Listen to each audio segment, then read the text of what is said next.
कन्हैया बड़े दयालु हो। राधे राधे। श्रद्धेय श्री पुष्कर कृष्ण जी महाराज सुखताल धाम की लेटेस्ट वीडियो देखने के लिए हमारे YouTube चैनल श्री पुष्कर कृष्ण जी को सब्सक्राइब करें एवं बेल आइकॉन दबाना न भूलें। जय श्री राधे, जय श्री श्याम। प्यारे भक्तों, कल हमने भगवान के 9वें अवतार पृथु जी के बारे में जाना। आज हम सभी भगवान के 10वें अवतार मत्स्य अवतार के बारे में जानेंगे। भगवान का मत्स्य अवतार भगवान का बड़ा ही मधुरमय लीला रही और मत्स्य अवतार मानो जीव सृष्टि में एक परिवर्तन का हेतु बना, कारण बना। वैज्ञानिक प्रक्रिया से भी अगर हम समझें कि मानव मात्र विकास कैसे हुआ, तो उसमें जल सृष्टि से भू सृष्टि की ओर आने का एक परिवर्तन था ये मत्स्य अवतार। तो प्यारे भक्तों, मत्स्य अवतार की जानकारी लेकर के आज हम सभी पुराणों के अनुकूल चर्चा करें। तो पुराणों के अनुसार भगवान विष्णु ने सृष्टि को प्रलय से बचाने के लिए मत्स्य अवतार लिया था। जब भगवान ने जल प्रलय की भगवान शिव ने ठानी, पाप बढ़ने लगा और ऐसे समय में उस जल प्रलय से बचाने के लिए भगवान ने मत्स्य अवतार की मन में ठानी। कृतयुग के आदि में राजा सत्यव्रत हुए और राजा सत्यव्रत एक दिन नदी में स्नान कर जलांजलि दे रहे थे।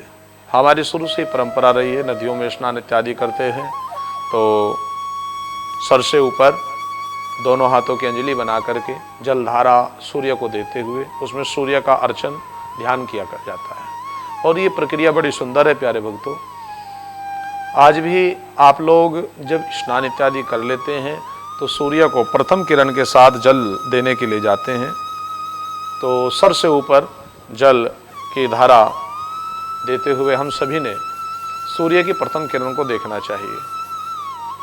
सूर्य की पहली किरण हम सबको नेत्र ज्योति, उज्जवल वृद्धि प्रदान करने वाली होती है। 9, 10 बजे 11 बजे वाली चर्चा मैं नहीं कर रहा हूँ, सूर्य की पहली किरण की बात कर रहा हूँ। सूर्य की पहली किरण हम बिना किसी खतरे के अपने नेत्रों से सीधे शाश्वत रूप में निहार सकते हैं। ये प्रथम किरण की बात हो रही है। जो भी भक्तजन आप सब इस समय सुन रहे हैं, बार बार इस बात पर आप सबसे आग्रह करूंगा कि प्रथम किरण के विषय में मैं यहाँ पर चर्चा कर रहा हूँ। 9, 10 या 11 बजे नहीं, प्रातः बेला में ब्रह्म मुहूर्त में उठ करके पहली किरण के साथ जब आप सूर्य भगवान को जल अर्पण करते हैं तो सर से ऊपर अपना लोटा लेकर या हाथों की अंजलि बना करके हम उसे अर्पण करें और उस जलधारा से सूर्य नारायण का दर्शन करें, तो उसमें सूर्य भगवान की वो किरणें जो हमारी नेत्र ज्योति में समाती हैं, नेत्रों के विकार दूर करती हैं, नेत्रों की ज्योति को बढ़ाती हैं। महाराज सत्यव्रत भी नदी में स्नान करने पहुंचे, जलांजलि जल अर्पण करने के लिए पहुंचे। जिस समय जल अपने हाथों में ले रहे थे उस समय उनकी अंजलि में एक छोटी सी मछली का आगमन हुआ। आवाज आई, राजन मेरी रक्षा करो, मेरी रक्षा करो। चारों ओर निहारते हुए राजा सत्यव्रत ने अपनी अंजलि में देखा तो एक मत्स्य आवाज दे रहा था, मैं तुम्हारी शरण हूं, मेरी रक्षा करो। तब राजा सत्यव्रत ने इनको समुद्र में छोड़ना चाहा, उस जलांजलि नदी में छोड़ना चाहा जहां पर खड़े हैं, लेकिन आवाज आई कि यहाँ पर कोई बड़ा मत्स्य मुझे ग्रहण करके मेरा भोजन कर लेगा, अतः आप मुझे किसी सुरक्षित स्थान पर रखें। तो अपने कमंडल में रख लिया। एक पहर बीता। प्यारे भक्तों, कमंडल इस मत्स्य के लिए छोटा हो गया। तब इसको एक बड़े पात्र में रख दिया। राजा थे सत्यव्रत, तो वो बड़ा पात्र दूसरे पहर में छोटा हो गया। तीसरा पहर बीता, फिर आवाज आई, राजन ये पात्र मेरे लिए छोटा है, मुझे एक बड़े स्थान की आवश्यकता है। तो महलों में जो सरोवर था उसमें छोड़ दिया। लेकिन चौथा पहर आया तो प्यारे भक्तों वो सरोवर भी छोटा होने लगा। तब इसको लेकर के राजा सत्यव्रत जहाँ से इन्हें लेकर के आए थे वहीं सागर तीर पहुँचे और ले जा कर के उस अथाह जल में अर्पण किया। कहा कि हे देव, आप जो भी हैं अपना प्रत्यक्ष दर्शन मुझे देने, अब इससे बड़ा स्थान मेरे पास नहीं है और मैंने अपने जीवन में इतनी शीघ्रता से विस्तार करने वाला कोई भी वन्य जीव नहीं देखा। आप मत्स्य के रूप में जरूर कोई ना कोई बड़े देव हैं, अतः कृपा करें और आप अपना वास्तविक परिचय मुझे दें।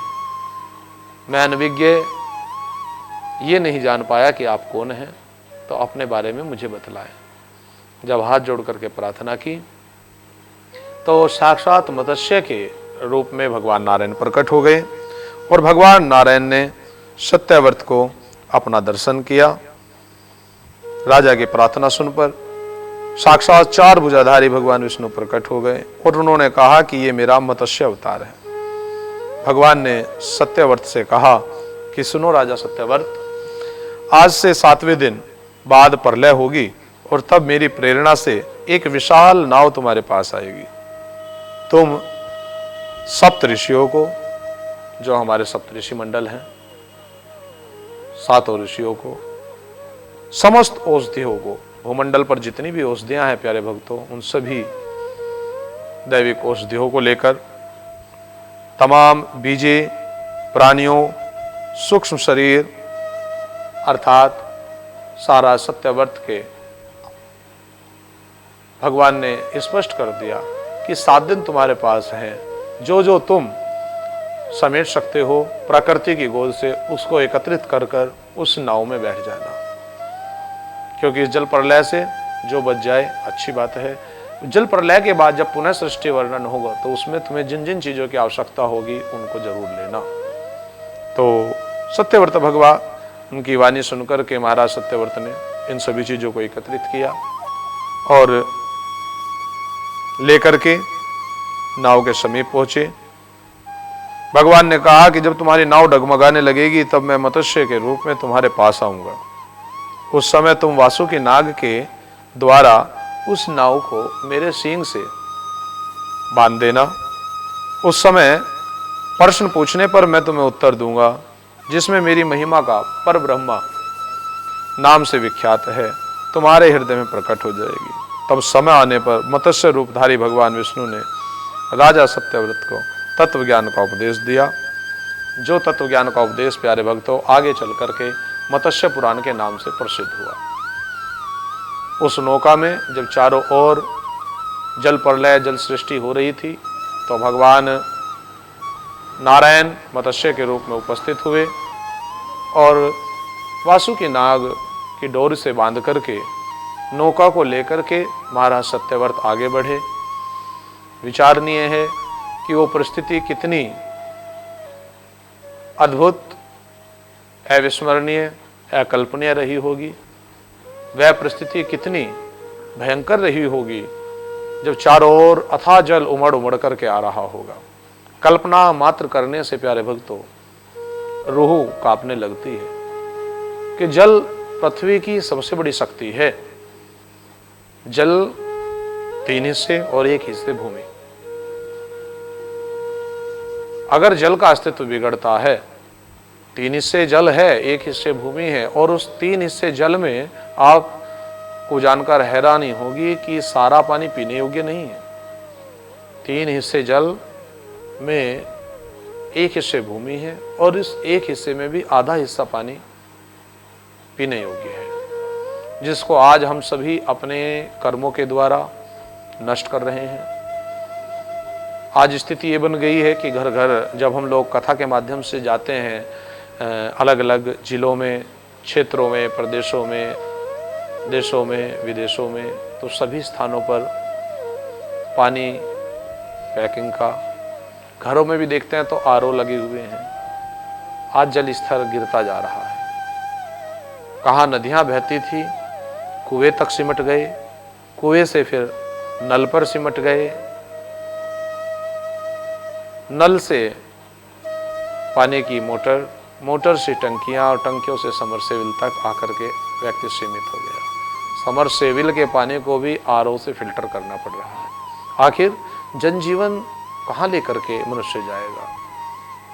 तो जल अथा शक्ति है, जल को संचित कीजिए, जल की रक्षा कीजिए, जल को सुरक्षित कीजिए। प्रयास कीजिए कि आप हम सबको माँ गंगा प्रभु के धरोहर के रूप में हमें मिली है, पैतृक धरोहर के रूप में मिली है, तो गंगा को स्वच्छ रखें, सुरक्षित रखें, क्योंकि गंगा जल स्तर को बनाने में एक बड़ी भूमिका अदा करती है। मत्स्य अवतार में जल प्रलय से महाराज सत्यव्रत समस्त चीजों को, जिसमें नर मादा,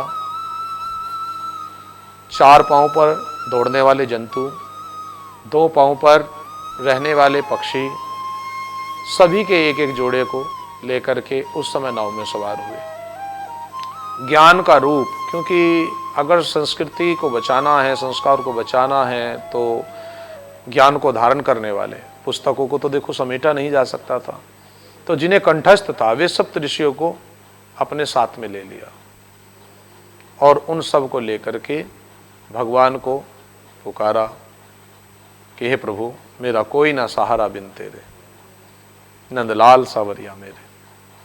भगवान आए मत्स्य के रूप में और उस विशाल मत्स्य के सींग पर जब बांधने की बारी आई तो महाराज सत्यव्रत ने वासुकी नाग, जिनको मदराचल पर्वत में समुद्र मंथन में भी उपयोग में लाया गया, उन्हीं की डोर बना करके मत्स्य से जोड़ा और इस नौका को परली पार मत्स्य अवतार में भगवान नारायण ने लगाया। ऐसी सुंदर कथा मत्स्य अवतार के विषय में प्यारे भक्तों मिलती है। भगवान ने पूरी सृष्टि को संरक्षण प्रदान किया और फिर एक बार पुनः हम सब लोगों को ये बताया कि जब जब धर्म की हानि होगी मैं आऊँगा और आकर के धर्म की स्थापना करूँगा। ऐसे नारायण भगवान को हम सभी बार बार साष्टांग प्रणाम करते हैं और उन करुणावत्सल, दीनवत्सल, भक्तवत्सल भगवान से प्रार्थना करते हैं कि हे प्रभु, आप अपनी असीम कृपा ऐसे ही हम सब पर बनाए रखें। इस समय आपके मत्स्य अवतार की इस पावन मंगलमय कथा को जिसने भी मन भाव चित्त लगा करके श्रवण किया है, उन सब पर भी आप अपना असीम आशीर्वाद बनाएं, उनके मनोरथ पूर्ण करें। अगले अवतार में हम सभी भगवान के सुंदर अवतार को जानेंगे और आज आप सबने 10वां अवतार भगवान का मत्स्य अवतार जाना। कल हम सभी भगवान के 11वें अवतार क्रोम अवतार की चर्चा करेंगे। क्रोम अवतार जिसे कच्छप अवतार भी कहा गया है, इसकी चर्चा कल के सुंदर प्रसंग में हम सब करेंगे। कल तक के लिए आप सभी को जय श्री राधे, जय श्री श्याम। हंसते रहिए, मुस्कुराते रहिए, खुश रहिए, स्वस्थ रहिए, घर में रहिए। जय श्री राधे, जय श्री श्याम। राधे राधे। श्रद्धेय श्री पुष्कर कृष्ण जी महाराज सुकताल धाम की लेटेस्ट वीडियो देखने के लिए हमारे YouTube चैनल श्री पुष्कर कृष्ण जी को सब्सक्राइब करें एवं बेल आइकॉन दबाना न भूलें।